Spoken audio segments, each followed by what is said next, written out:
Madame Raza, je vais vous donner la parole. Merci beaucoup. Cette présentation. Merci beaucoup pour l'invitation à cette deuxième année de Biomime Expo. Je suis honorée par cette invitation. Donc aujourd'hui, je vais parler de travaux de mon équipe en pluridisciplinarité entre mon institut, qui est l'Institut de mécanique de fluides de Toulouse, et le laboratoire de plasma et de conversion d'énergie, en collaboration, tous les deux laboratoires du CNRS, en collaboration avec Airbus, pour ce qui est le morphine bio-inspiré pour les ailes d'avion du futur.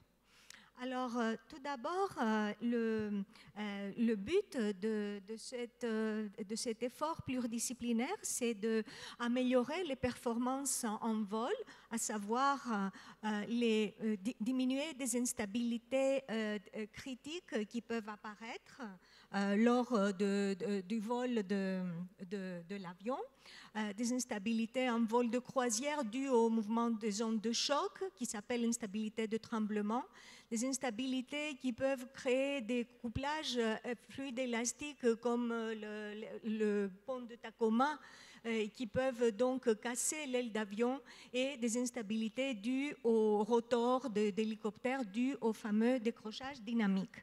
Donc l'oiseau, en fait, connaît très bien les moyens de comment gérer ces instabilités-là, parce qu'il a un système d'ossature, de système nerveux et de muscles liés donc qui sont des capteurs qui reçouvent les pressions aérodynamiques, et tout de suite, avec son cerveau, il interagit pour rendre la forme des ailes optimale et le mouvement des ailerons et des plumes et des plumettes d'une manière optimale, et j'expliquerai comment et pourquoi, pour optimiser l'aérodynamisme à chaque instant de vol. Je tiens quand même à préciser qu'au sein de la bio-inspiration, il s'agit ici au sein de biomimétique, il s'agit ici de bio-inspiration, parce que l'avion vole à des vitesses bien supérieures à celles des oiseaux, et bien qu'en phase d'atterrissage, par exemple, un aigle, quand il fond sur la proie, il développe une vitesse de l'ordre de 250 km/h, qui est comparable aux vitesses d'un avion en fin de phase d'atterrissage, par exemple. Mais l'avion va voler, bien sûr, en croisière, avec des vitesses de l'ordre de 850 km/h, et là, il s'agit d'une inspiration plutôt que vraiment imiter exactement comment fait l'oiseau, pour cadrer un peu les choses. Donc, comment on va faire? On va rendre les ailes, une partie des ailes, déformables et vibrantes, comme sait très bien faire l'oiseau, à l'aide de 3 classes de matériaux électroactifs intelligents, qui sont des alliages à mémoire de forme, des piézoactuateurs ou des polymères électroactifs correspondant à différentes échelles par rapport aux résultats que l'on veut obtenir. Par exemple, les alliages à mémoire de forme vont donner de très grandes cambrures, mais à de très basses fréquences. Ce sont des mouvements lents, comme fait l'oiseau en cambrant les ailes pour augmenter sa portance. Les piézoactuateurs vont donner un comportement vibratoire, comme fait l'oiseau pour les plumes, qui va manipuler les turbulences avoisinantes, et j'expliquerai comment ça va aider à optimiser l'aérodynamisme, et d'autres classes de matériaux qui vont imiter les plus petites plumes, qui vont rajouter un effet très bénéfique à cet aérodynamisme. Donc ça, c'était une image depuis l'exposition à la Royal Society à Londres. Et en bas ici, c'est mes collègues de Airbus, Alain Fontaine, Christophe Cross, et notre collaboration avec un grand spécialiste de la turbulence, professeur Julian Hunt de University College London. Toutes ces études ont commencé depuis une dizaine d'années. Vous pouvez trouver plus de détails sur la plateforme que j'ai l'honneur de coordonner, www.smartwing. et elles ont été donc appuyées par de grands projets nationaux et européens. Donc, on va voir comment, avec ces matériaux, on crée des métamatériaux de l'aile d'avion qui est capable de se déformer et de vibrer d'une manière optimale. Bien, par rapport à ça, donc, on va se focaliser sur, on peut donc parler d'ores et déjà de ce qui est le morphing électroactif. Morphing, c'est une conformation, c'est donner une forme, en l'occurrence optimale, pour augmenter les performances aérodynamiques. Et on va se focaliser tout d'abord au fameux volet hypersustentateur que vous avez tous vu quand on prend l'avion et quand on est en phase de collage ou d'atterrissage. Et bon, il y a des films qui ne passent pas, ça ne fait rien. Et donc, ce volet hypersustentateur, ici, va devenir, il est pour le moment rigide, mais chez nous, il va être déformable et il va développer dans la partie arrière des vibrations grâce à ces matériaux, capables donc de manipuler toute cette turbulence qui existe dans le sens positif de l'aérodynamisme. Donc ici, vous avez une première vue d'une maquette de l'aile A320. Airbus, à l'horizon de 2020, ils vont mettre avec nos concepts du morphing, ces nouveaux concepts du morphing en vol réel, en phase de test, bien sûr, pour faire des essais en free flight, en vol réel. Et donc, cette partie de l'aile va cambrer et cette partie de l'aile va vibrer. On va voir pourquoi ce sera bénéfique pour l'aérodynamisme. Ici, ce sont nos simulations dites de haute fidélité grâce à des supercalculateurs et un nombre de points très importants autour de l'aile d'avion qui nous permettent de visualiser, de calculer la turbulence qui est créée autour de l'aile d'avion, notamment toutes ces structures tourbillonnaires, chacune ayant un rôle. Chaque structure tourbillonnaire donne une modification dans les forces, à savoir la force de portance et la force due à la résistance au vent quand l'aile va se propulser.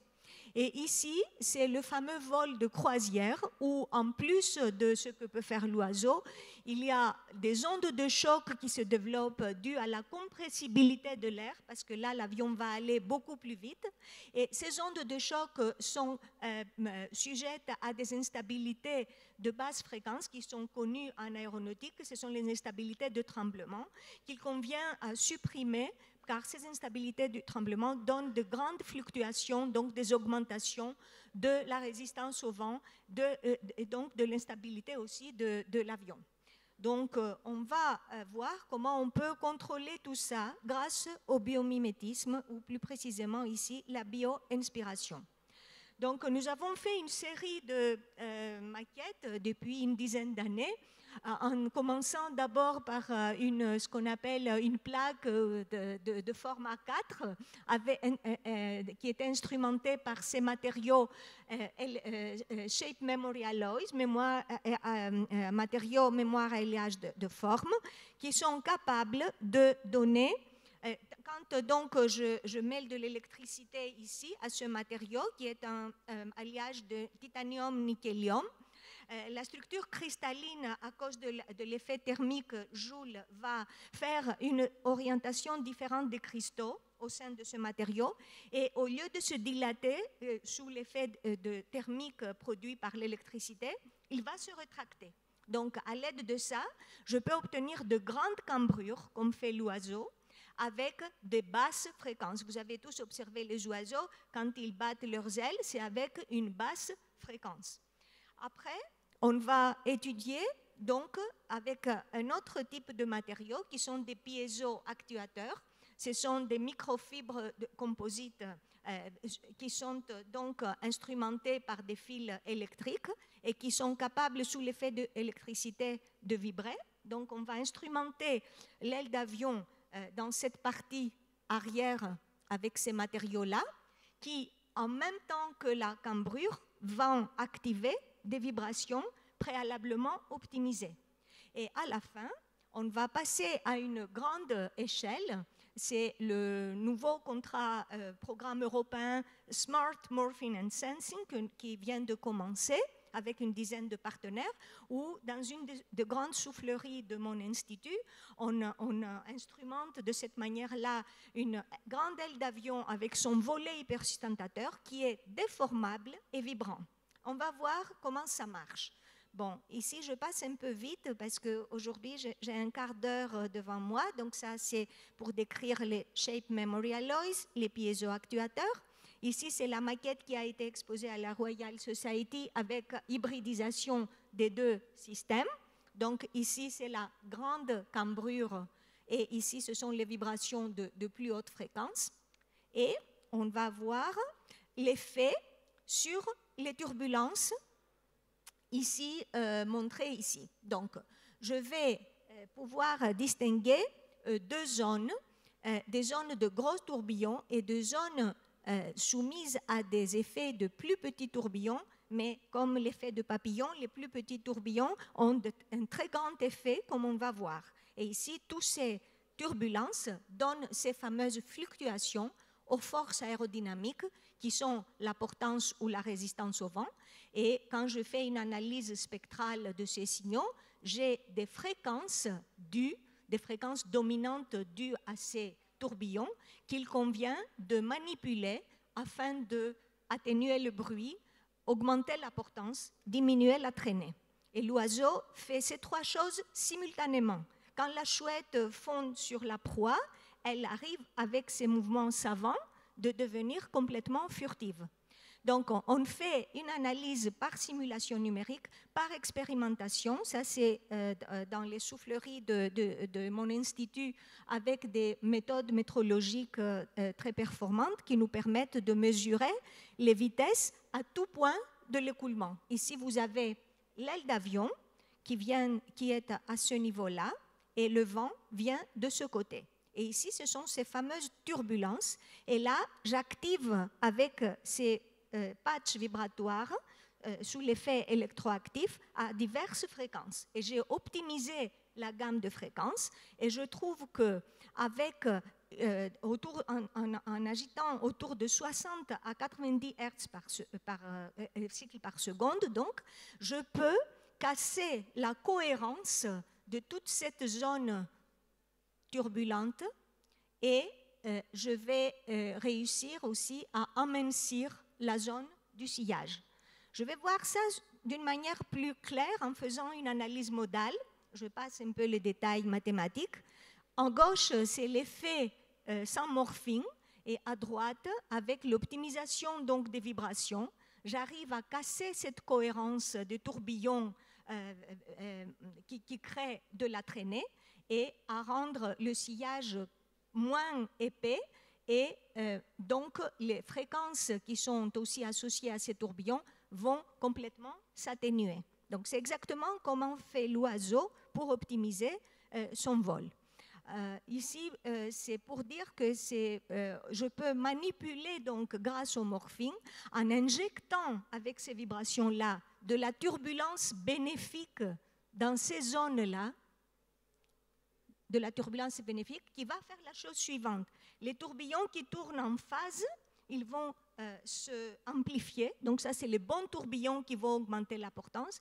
Et les tourbillons que je vais injecter en antiphase vont bouffer des tourbillons existants, qui sont des mauvais tourbillons, qui vont créer de la traînée, qui vont créer du bruit. Autrement, comme dit mon collègue d'Airbus, il s'agit d'augmenter le bon cholestérol et diminuer le mauvais cholestérol. J'aime beaucoup cette analyse, donc cette analogie avec la médecine.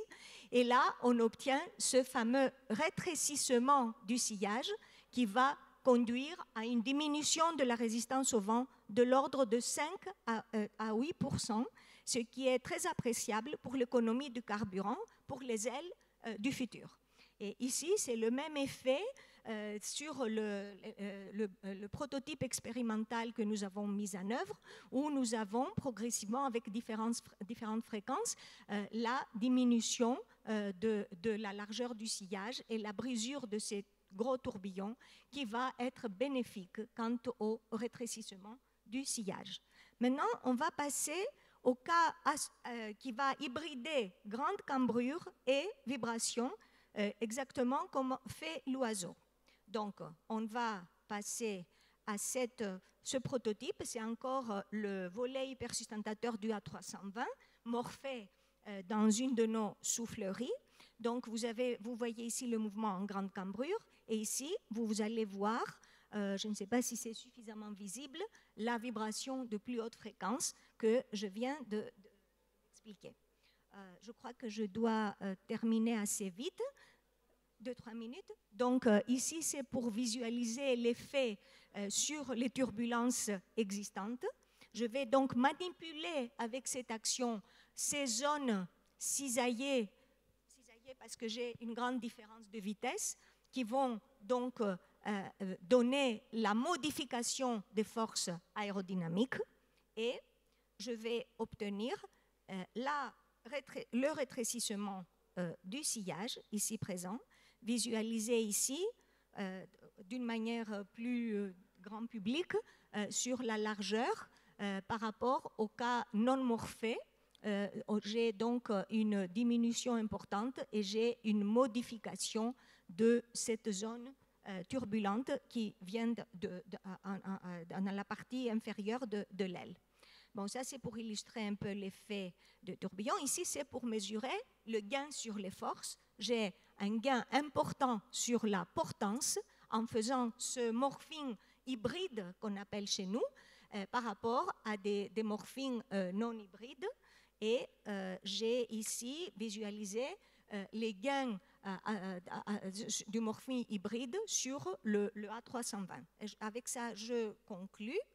Donc, en vol de croisière, de la même manière, même si l'oiseau ne vole pas en vol de croisière, je peux complètement diminuer l'instabilité du tremblement avec donc le morphine de cette partie-là, arrière, et je peux augmenter drastiquement l'efficacité aérodynamique, à savoir le ratio de portance sur traînée, sur résistance au vent.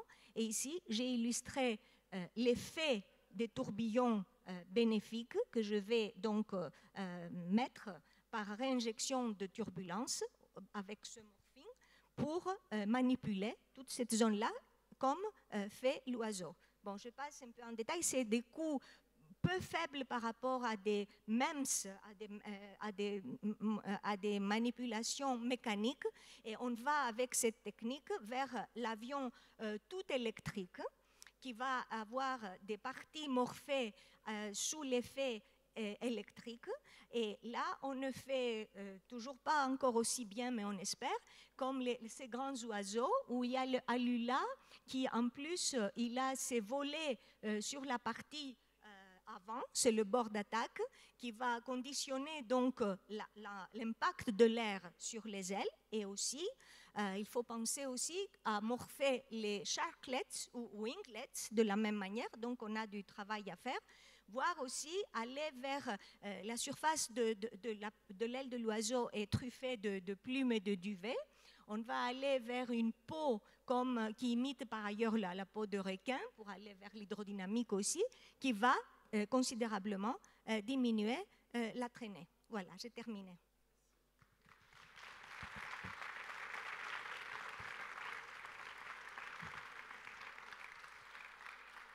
Merci beaucoup, Madame Braza. On a le temps de prendre une ou deux questions dans la salle. Oui. S'il vous plaît. 1, 2. Bonjour. Bonjour. Merci beaucoup. Ma question, c'est sur les Shape Memory Alloys que vous utilisez pour faire la cambrure. Comment est-ce que vous arrivez justement à ce que l'effet soit réversible? Puisque généralement, avec ces matériaux-là, ce qu'on fait, c'est qu'on les fait mémoriser une forme, et après, en mettant un courant électrique, ils vont rapidement passer dans la forme qu'ils avaient mémorisée. Comment vous arrivez à les faire mémoriser deux formes, par exemple, à les faire passer de l'une à l'autre? C'est avec un système de refroidissement, une fois qu'ils ont donc assuré la grande cambrure, pour revenir à la forme neutre. Et à quelle vitesse vous arrivez à faire ça du coup? C'est une action lente, comme j'ai dit, c'est 1 à 4 cycles par seconde. D'accord. Mais c'est assez robuste, c'est-à-dire nos manips ont duré 3 ou 4 mois sans que quelque chose ne tombe en panne. Merci. On a le temps pour encore une autre question. Il n'y a pas d'effet 3D sur les vortex que vous pouvez, dont vous pouvez diminuer l'intensité? Oui, justement, les films que j'ai montrés montrent l'effet 3D. Ça, c'est une très bonne question parce que je n'ai pas eu le temps de montrer. Enfin, toutes ces turbulences 3D donnent des ondulations. Dès que vous avez un tourbillon 2D, il donne des ondulations 3D qui vont aussi augmenter la traînée. Donc, l'analogie, c'est que l'oiseau, avec ses plumes, qu'est-ce qu'il fait? Il casse les tourbillons 3D qui donnent ces serpentines pour donc optimiser la traînée. Et le même effet fait l'aile de raie manta avec les grandes ailes qui vont onduler. On a tous vu des films de l'aile de raie manta qui va donc augmenter sa propulsion en cassant ces turbulences 3D. Donc, dans le cas du morphine électroactif, on peut très bien matérialiser. On n'a pas encore fait ça parce que on a travaillé avec la même intensité de courant le long de l'envergure de l'aile, mais on peut, chaque patch électroactif et chaque donc, Shape Memory Alloy, on peut l'activer, l'actionner avec une intensité de courant différente de manière à créer des ondes progressives, exactement comme font les oiseaux et les poissons de grande envergure. Merci beaucoup, merci encore Madame Braza.